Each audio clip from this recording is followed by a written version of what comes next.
galera, sejam bem-vindos a mais um vídeo aqui no Kabum TV. E galera, estou com um lançamento aqui da Intel. Trouxemos recentemente o 13900K, que é o processador mais top e mais rápido que a Intel já lançou até o presente momento. Trouxemos também o i5 13600K, que é um baita custo-benefício. E agora chegou a vez do i7, né, que ficou faltando. Estamos aqui com o modelo 13700 não K, ou seja, ele não tem nenhuma letra no final da sua numeração. Talvez você se confunda aí ou não saiba qual a diferença, né, do modelo K, KF ou F. Basicamente, as letras têm características diferentes, ou seja, o modelo K ele tem um multiplicador desbloqueado, permite você fazer overclock de maneira tranquila só alterando o multiplicador. O modelo F ele é um processador que não possui vídeo integrado e também não permite fazer o overclock através do multiplicador desbloqueado, ou seja, não tem multiplicador desbloqueado.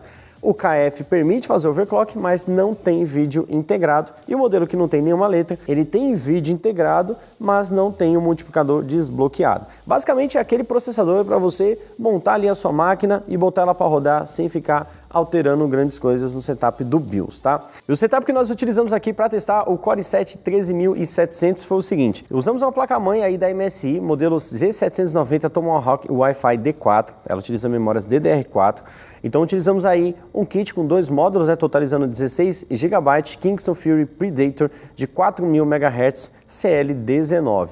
Colocamos aí também, né, um air cooler da Noctua, o modelo NH-U12A, é um air cooler bem parrudo, com 7 heat pumps para dissipar bem o calor aí desse processador.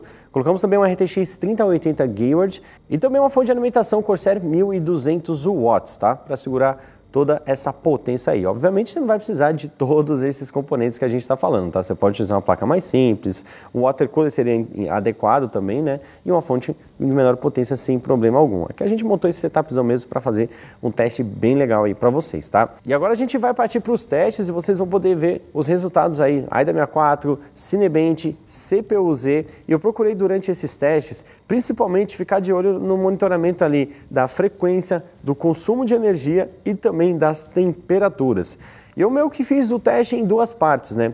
Bloqueando o TDP em 65 watts, a própria placa-mãe aqui tem essa opção lá no BIOS que a gente consegue fazer isso, e desbloqueando, né? Deixando um pouco mais livre para ver até onde esse processador conseguia alcançar e se mudava alguma coisa. E o resultado foi bem surpreendente, principalmente nas temperaturas. Bom, no Cinebench R23 nós conseguimos aí obter 20.053 pontos, no single core foi 2.009 pontos. E durante os testes, a temperatura máxima, né, principalmente do multicore, foi de 87 graus, aí a mínima ficou ali na casa dos 40 graus.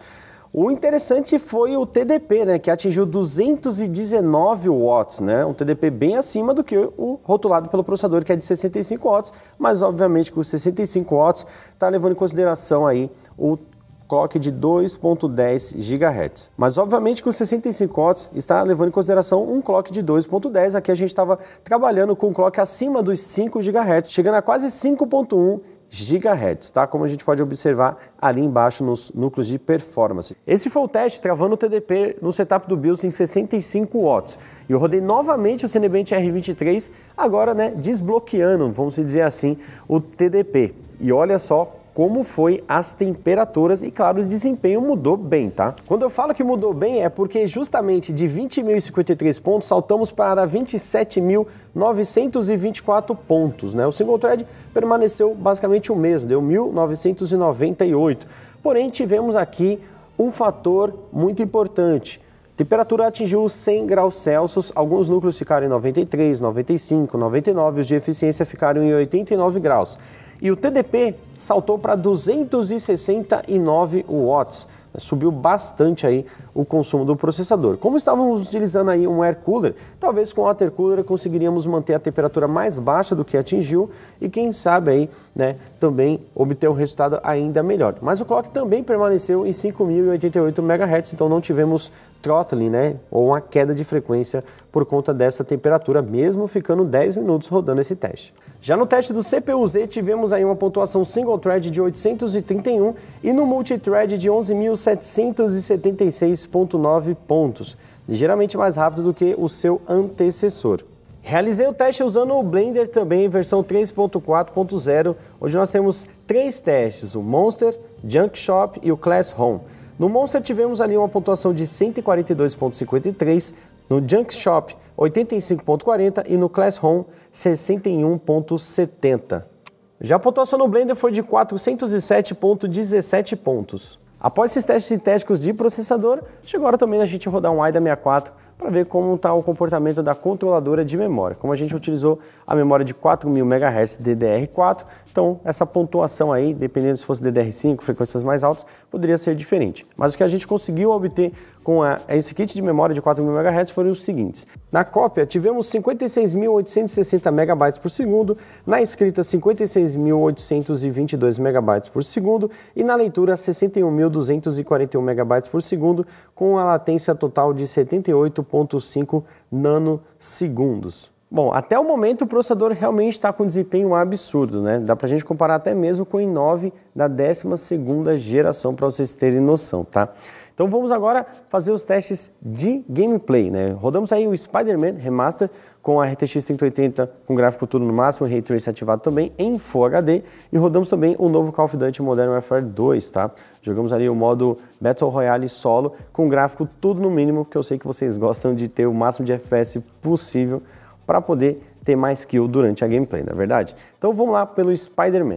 Bom, no Spider-Man nós tivemos aí uma média de 117 FPS, uma máxima de 164 e uma mínima de 89, 1% low chegando em 76 FPS. O TDP do processador ficou em 65.3, 65, 67, ficou variando dentro dessa margem e a temperatura surpreendeu bastante, tá? Estávamos utilizando um air cooler e apenas 59 graus aí aproximadamente. Ele dava uns picos ali para 67, 65, mas ele sempre ficava nessa margem abaixo dos 60 ou cravado nos 60 graus Celsius. E o clock que foi um fator curioso, né? Ficando ali na faixa dos 4.4 GHz ou 4.389 MHz, né? Quando nós estávamos fora do jogo, ele sempre fica a 5.088 MHz. Dentro do jogo, porque eu estava limitando o TDP, ele dava esse drop de frequência, né, para 4.389, mas não impactou o desempenho, tá? Conseguimos rodar tranquilamente, sem qualquer tipo de engasgo durante a nossa gameplay. Já no Call of Duty Modern Warfare 2, no modo Battle Royale solo, com tudo no mínimo na RTX 3080, tivemos aí uma média de 177 FPS, uma máxima de 223, uma mínima de 137 e 1% low em 109 FPS. O TDP do processador ficou ali na casa dos 65 watts também e o clock batendo os 4.389 MHz. Nós fizemos o teste também com o TDP desbloqueado, aí sim ele fica com clock 5.088 MHz, porém a temperatura sobe um pouquinho, né? Que a gente teve ali uma temperatura na casa dos 58 a 60 graus, dando alguns picos ali para 67, mas sempre mantendo a média na faixa dos 60 graus.